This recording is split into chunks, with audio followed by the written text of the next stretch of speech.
Do you wonder why even the perfect guys get dumped? Look at Kaká, bro. He ticked all the boxes. Handsome, status, famous, rich, and he still got dumped because, according to his wife, or now ex-wife, he was too perfect. He was too nice. Now, are all women evil? Are women impossible to please? No, bro. Not all women are evil. Yes, there are some bad apples out there. There are some really toxic women who are for the streets, and you should stay miles away from these women. But the majority of women are actually quite easy to please, but you need to have the right tools. And the issue is, and that's why Kaká got dumped as well, us men, we've been lied to for decades about what it takes to make a woman happy and make her stay loyal with you forever. Because I believe that high quality women are the most loyal beings out there. If you know what you're doing and if you know how to trigger her primal desires. We've been led to believe that we have to be Mr. Perfect, we have to be pleasing, we have to validate her, we have to pedestalize her and become this Prince Charming, and then she will fall in love with us and she will fall for us and she will never leave, which is absolute bullshit because we've seen what happened to Kaká. And it's not because women are evil, it's because the way he went about it was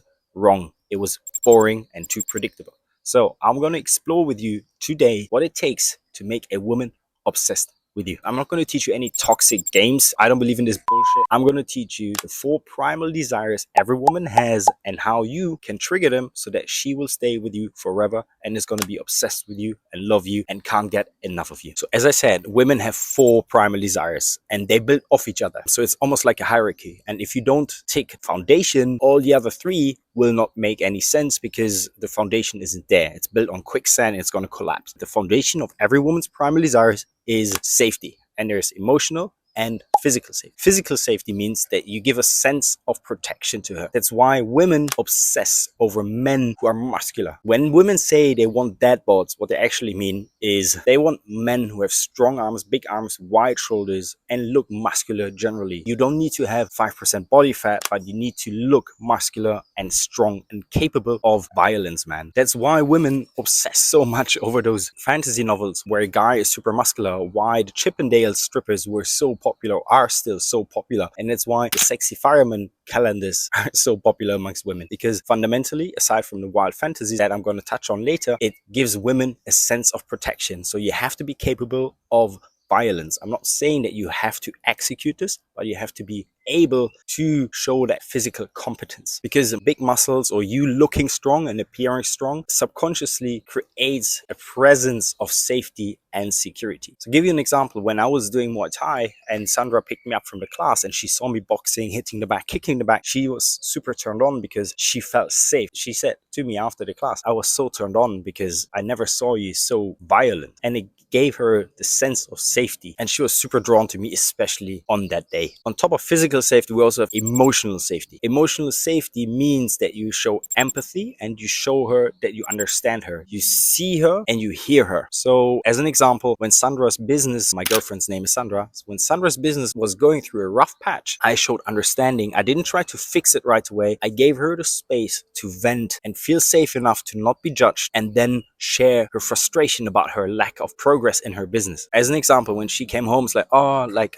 I had a few no-shows on my calls, this girl hasn't signed up, etc., etc. I just hugged her, I listened to her and told her like, hey, let's just sit down and you can just talk to me. This made her feel safe and secure because she had a space, a safe space where she could just be herself, her authentic self, and just open up to me. So man, you can only offer emotional and physical safety if you are emotionally regulated, which means you have to be capable of controlling your own triggers. You cannot lose your shit in an argument. You cannot get triggered when she doesn't text you back right away and then you blow up her phone. You cannot get triggered when she says something stupid and then you blow off. These are all signs that you're emotionally unregulated and that you are not a man, you're a boy. Because only children and dogs cannot control their emotions. You cannot get overly jealous, you cannot get anxious, because when you're super anxious, when she doesn't text you back, you always think that she's cheating on you, or when she looks at someone else, you get like super insecure about yourself. Man, those are all signs that your triggers are unregulated. Your nervous system is unregulated because your triggers are a reflection of your nervous system. It's still subconsciously stored inside of you, which means if you don't work on regulating your nervous system, your triggers will always come up, and then you will lose your shit with her, and then she's going to leave you because women don't feel safe. Right? If a woman doesn't feel safe around you, she's going to leave you. So when you feel like you're always catastrophizing and overthinking and panicking, your nervous system is on fire. How do you regulate your nervous system and extinguish the fire? Through breathing. Wim Hof breathing is the perfect way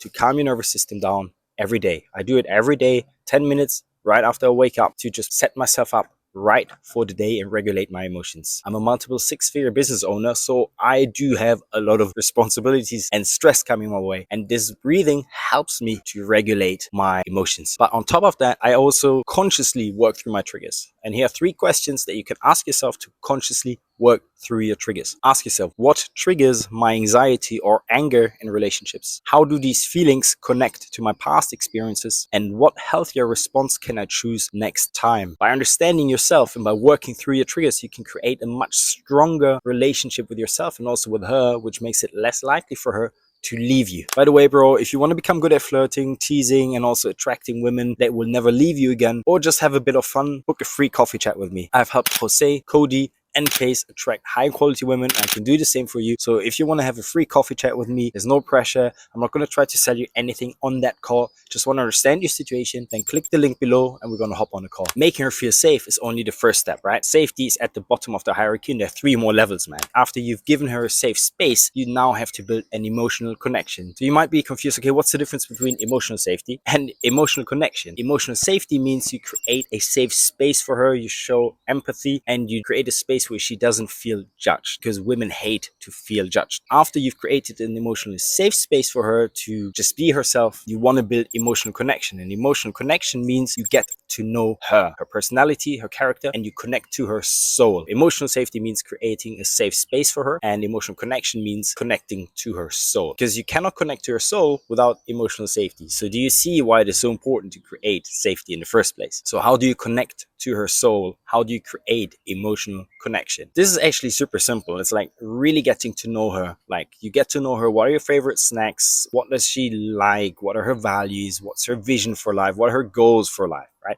Those are deeper levels of personality that you get to know over time. So if you're on a date or also in the early stages of dating, you can also apply this actually in your long-term relationships. Ask questions like, if you could achieve anything without fear of failure, what would you try? What is something that truly makes your heart sing? So those are questions that you can ask at the early stages of dating. And over time, you should ask yourself those questions about her. So with Sandra, I know her inside out. I know her favorite snacks. I know her favorite hobbies. I know what she likes generally about life, what she dislikes. I know that she loves peace and silence, but she also loves a bit of adventure. So I developed this intuition, which means that once in a while, I'll get her favorite juice, which is carrot juice and a ginger shot. And sometimes I get her banana bread just because I know she likes it, but I'm not going to make a big deal out of it. But you develop this intuition over time because you get to know her. I want you to understand that emotional connection in a relationship is almost like every relationship has an emotional bank account. You deposit and you withdraw. Like every kind act or a genuine act deposits into the bank account. That can be holding the doors open for her, helping her in her jacket, carrying heavy shit for her. Withdrawals are when you lose your shit, when you're too nice, when you please her, when you pedestalize her. Those are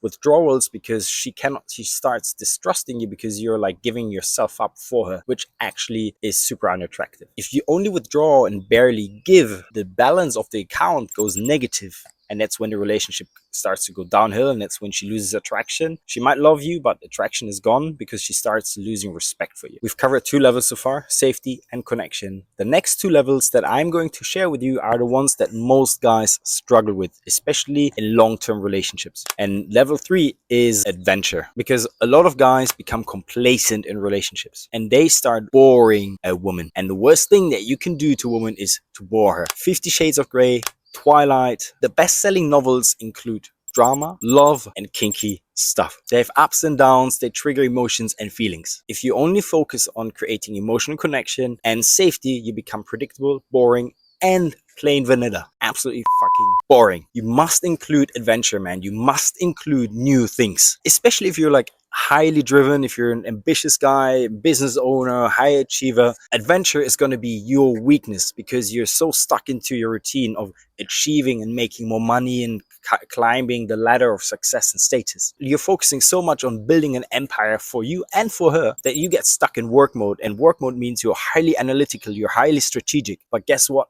Analytical stuff is boring. You become too serious, too predictable. You lose your joy almost. It absolutely kills and drains the relationship of excitement. That's why it's so important to break up with the routine. That's why it's so important to do new things. I make it a habit with Sandra to regularly go to new coffee shops, to new brunch places, to new restaurant regularly to make sure that we don't get stuck in a routine, in a predictable life. And especially in the bedroom, you want to try out new positions and shake things up, because if there's one thing that women love almost more than men, it's sex. And if you give her new adventures in the bedroom regularly, man, she's gonna absolutely go crazy for you. And trust me, man, she will not want to leave you, man. But here's one more thing that most guys really suck at. It's charm. And that's gonna be game changer for your love life, bro. By charm, I mean flirting, teasing, and chivalry. Chivalry is holding doors open, carrying heavy shit, refilling her drink, old school stuff, you know? On top, women love a man that is also charismatic. So not only good with his penis and his hands and his tongue, but also making her feel something specific, something exciting with his words. By that, I mean you must master two things: flirting